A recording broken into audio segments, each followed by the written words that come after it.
Je m'appelle Jaroslav Dovanich. Je suis diplômé du département de zoologie de l'université d'Oujgorod et je suis spécialisé en zoologie. J'adore la nature et je veux la protéger. Selon la théorie de l'évolution, il n'y a pas de créateur et tout a été conçu par une série de changements et de combinaisons aléatoires. Je ne pouvais pas prouver cette théorie, mais j'y croyais et je trouvais ça logique. C'est pour ça que j'étais évolutionniste et même un ardent défenseur de cette théorie. Quand j'étudiais le fonctionnement des systèmes écologiques dans la réserve de biosphère des Carpates, j'observais la nature sous l'angle de la théorie de l'évolution. En étudiant la nature de cette manière, j'ai commencé à remarquer des choses qui allaient contre cette théorie. Des choses qui n'auraient pas pu apparaître par sélection naturelle.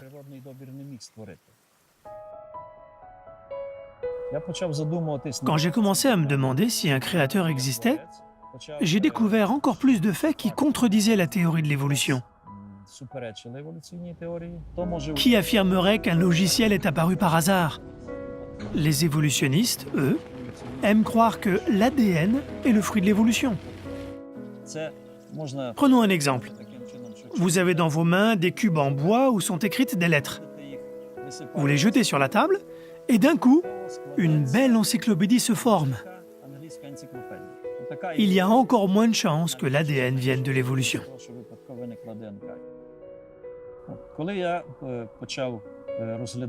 Quand j'ai commencé à penser sérieusement à la possibilité que le monde ait été créé, j'ai réfléchi sur l'idée suivante. Je savais que la religion explique que le monde a été créé par Dieu. Alors, j'ai décidé d'examiner différents enseignements religieux, y compris ce que dit la Bible, sur la manière dont Dieu a créé le monde. La Bible est très vieille, elle a des milliers d'années. Et pourtant, son contenu est encore exact et digne de foi aujourd'hui. Elle contient de nombreuses prophéties, des prédictions d'événements.